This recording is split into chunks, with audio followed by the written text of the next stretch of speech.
நெஞ்சக்கன கல்லு நெகிழ்ந்துருக தஞ்சத்தருள் சண்முகனுக்கு கேள்சேர் செஞ்சொற்புனை மாலை சிறந்திடவே பஞ்சக்கரவானை பதம் பணிவாம்.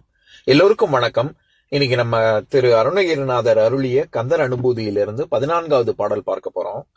கைவாய் கதிர்வேல் முருகன் கழல் பெற்று இவாய் மனநே ஒழிவாய் ஒழிவாய் மெய்வாய் விழிநாசியொடும் செவியாம் ஐவாய் வழி செல்லும் அவாவினையே.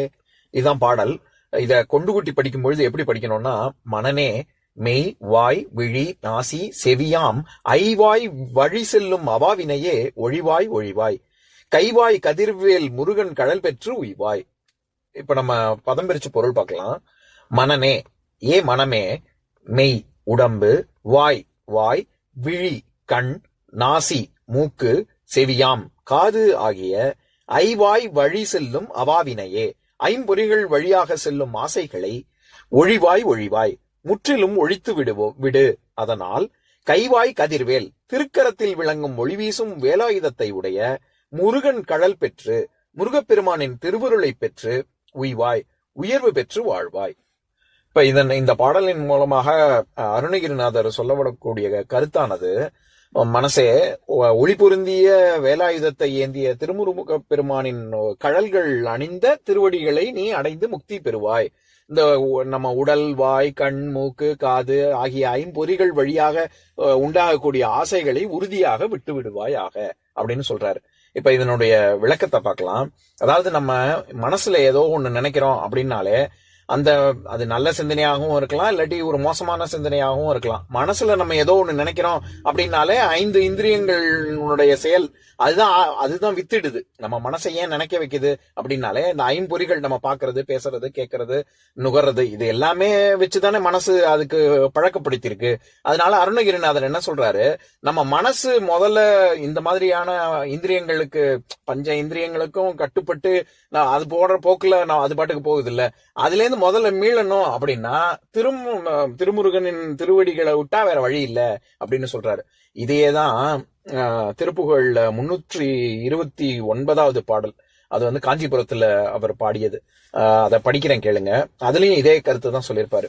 அற்றை கீரை தேடி அத்தத்திலும் ஆசை பற்றி தவியாத பற்றை பெறுவேனோ வெற்றி கதிர்வேலா வெற்பை தொலை சீலா கற்றுணர் போதா கட்சி பெருமாளே அப்படின்னு அற்றற்றை கீரை தேடி, அன்னன்னைக்கு இது வேண்டிய உணவை தேடி, அத்தத்திலும் ஆசை, எல்லாத்திலையும் நான் ஆசைப்பட்டுக்கிட்டு இருக்கேன், பற்றி தவியாத பற்றை பெறுவேனோ, இந்த மாதிரியான சிற்றின்பத்தை விடுத்து பேரின்பத்தை நான் என்று பெறுவேனோ, வெற்றி கதிர்வேலா வெற்பை தொலை சீலா, இது கிரௌஞ்சமலையை தூள் தூளாக்கிய ஒழுக்க சீலனே, வெற்றி கதிர்வேலா உனக்கு என்றுமே வெற்றிதான், அப்பேற்பட்ட உன்னை கற்றுணர் போதா, கற்று உணர்ந்து உன்னை நான் எப்ப நான் அடைவேன், கட்சி பெருமாளே, காஞ்சிபுரத்தில் இருக்கும் பெருமாளே அப்படின்னு. அதுல எதுக்கு இதை சொல்ல வரேன், அதுல எப்படி அற்றற்றை கீரை தேடி அத்தத்திலும் ஆசை, எல்லாத்துலயும் எனக்கு ஆசையா இருக்கு, அது என்னைக்கு நான் தொலைப்பேன் அப்படின்னு எப்படி சொல்றாரோ, அந்த மாதிரிதான் இங்கேயும் பஞ்ச இந்திரியங்கள் என்னைய கட்டுப்படுத்துது, அதை நான் எப்ப கட்டுப்படுத்துவேன், கட்டுப்படுத்தி உன்னுடைய திருவடியை எப்ப அடைவேன் அப்படின்னு கேட்கிறாரு. இதுல இன்னொரு ஒரு சூக்ஷமும் இருக்கு. நம்ம இப்ப தண்ணி அடிக்காத, தம் அடிக்காத, இது ரொம்ப கெட்ட பழக்கம், அதை விட்டுரு அப்படின்னு சொன்னா உடனே எல்லாரும் விட்டுருவாங்களா என்ன? ஒரு கெட்ட பழக்கத்தை விடணும்னா அதுக்கு பதிலா அந்த ஒரு நல்ல பழக்கத்தை நம்ம எடுத்து சொன்னாதானே, அதுக்கு பதிலா இதை பண்ணு அப்படின்னு சொன்னாதானே நம்ம மனசு அதுல போகாம, கெட்ட பழக்கத்துல போகாம இருக்கும். அந்த மாதிரி இவர் என்ன சொல்றாரு, இந்த மாதிரியாக ஆசையின் பின்னாடி போகுது மனசு, அதை தடுக்கணும்னா என்ன வழி அப்படின்னா, முதல்ல நீ நம்ம எப்பவுமே மனசுக்கு ஒரு உருவத்தை கொடுக்கணும். அருவமா வழிபடுறதுங்கிறது ரொம்ப கஷ்டம், எல்லாருக்கும் அது சுலபம் கிடையாது. ஏதோ ஒரு உருவத்தின் பின்னாடி தானே நம்ம மனசு லயிக்கும். அதனால முதல்ல வேலை சொல்றாரு.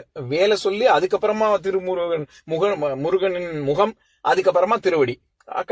திருவடியை நம்ம பற்றுவதற்கு முதல்ல ஏதாவது ஒரு காட்சி பொருள் வேணும்ல, அதனால இங்க வேல் அப்படின்னு சொல்றாரு. அதுவும் ரொம்ப நயத்தோட சொல்றாரு. என்னன்னா, வாய் அப்படிங்கிற சொல்லுக்கு நம்ம பஞ்ச இந்திரியங்கள்ல ஒண்ணு வாய், அது ஒரு அர்த்தம். இன்னொன்னு வாசல் அப்படின்னு ஒரு அர்த்தம் இருக்கு, அது வழியாக அப்படின்னு ஒரு அர்த்தம் இருக்குல்ல. அந்த மாதிரி கைவாய் கதிர்வேல் அப்படின்னு சொன்னா கையில் விளங்கக்கூடிய கதிர்வேலை உடையவனே அப்படின்னு ஒரு பொருள். அதே மாதிரி ஒழிவாய் ஒழிவாய் அப்படின்னு ஒரு தடவை ஒழிவாய்னு சொல்லாம ஒழிவாய் ஒழிவாய்னு அடுக்கு தொடர் போட்டு ஏன் சொல்றாருன்னா, முற்றும் முழுவதுமாக ஒழித்து விட வேணும், இது கொஞ்சம் கூட மிச்சமே வைக்க கூடாது. எப்படி நெருப்பு விஷம் பகையெல்லாம் மிச்சம் மீதி எல்லாம் வைக்க கூடாது அப்படின்னு சொல்லுவாங்களோ, அந்த மாதிரி இதுல ஆசைங்கிறது துளி கூட இருக்கக்கூடாது அப்படிங்கறது தெரியும் விதமாக ஒழிவாய் ஒழிவாய் அப்படின்னு 2 தடவை சொல்றாரு. அருணகிரிநாதருடைய இன்னொரு சிறப்பு அம்சம் என்னன்னா, இது கந்தர் அந்தாதியிலேயாக இருக்கட்டும், கந்தர் அனுபூதியாக, கந்தர் அந்தாதியில இன்னும் பிரமாதமா இருக்கும். கந்தர் அனுபூதியிலையும் அந்த மாதிரியான சொற்கள்லாம் நிறைய பயன்படுத்துவார். என்னன்னா, ஒரு வார்த்தையை சேர்த்து சொன்னா ஒரு பொருள், பிரிச்சு சொன்னா வேற பொருள். அந்த மாதிரி எல்லா பாட்டுலயுமே அருணகிரிநாதர் அந்த மாதிரி பயன்படுத்துவார். அந்த மாதிரி அந்த வரிசையில இந்த பாட்டுல ஐவாய் வழி செல்லும் அவாவினையே அப்படின்னா, 5 ஐம்பொறிகள் வழியே செல்லக்கூடிய ஆசையினை அப்படின்னு ஒரு பொருள்.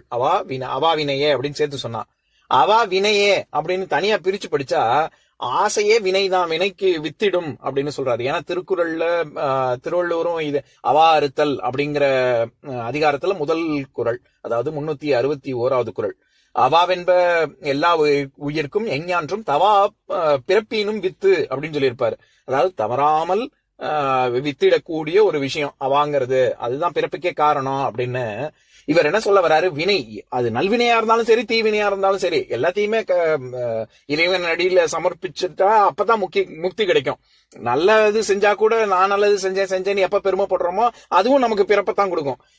எதுக்கு சொல்ல வரேன், இருள் சேர் இருவினையும் சேரா இறைவன் பொருள் சேர் புகழும் புரிந்தார் மாட்டுன்னு தானே கடவுள் வாழ்த்துலயும் அந்த திருவள்ளுவர் சொல்றாரு. எதுக்கு சொல்ல வரேன், அந்த மாதிரி அவாவினையே அப்படிங்கறத பிரிச்சு படிச்சா அவா வினையே, ஆசையே அது பிறப்புக்கு காரணமாகிவிடும் அப்படின்னு பிரிச்சு படிச்சா அப்படி ஒரு பொருள் வரும். ஆக அருணகிரிநாதர் இந்த பாடலின் மூலமாக என்ன சொல்ல வர்றாருன்னா, நம்ம முக்திக்கான வழி என்ன அப்படின்னா, மனசை முதல்ல கட்டுப்படுத்தணும். கட்டுப்படுத்துறதுக்கு ஏதாவது ஒரு உருவம் தேவை. அதுக்கு ஞான வேலை தியானிச்சு, முருகனை தியானிச்சு, திருவடிகளை பற்றினா நம்ம மனசை கட்டுப்படுத்தி முருகன் கையில ஒப்படைச்சிடணும், அவன் பக்கம் திருப்பிடணும், அப்படின்னா நமக்கு முக்தி கிடைக்கும் அப்படின்னு வழியை சொல்றாரு. இப்ப நான் பாடலை இன்னொரு தடவை படிக்கிறேன். கைவாய் கதிர்வேல் முருகன் கழல் பெற்றுய்வாய் மனனே ஒழிவாய் ஒழிவாய் மெய்வாய் விழிநாசியொடும் செவியாம் ஐவாய் வழி செல்லும் அவாவினையே. இன்னொரு நாள் இன்னொரு பாட்டு பார்க்கலாம். உருவாய் அருவாய் உளதாய் இலதாய் மறுவாய் மலராய் மணியாய் ஒளியாய் கருவாய் உயிராய் கதியாய் விதியாய் குருவாய் வருவாய் அருள்வாய் குகனே.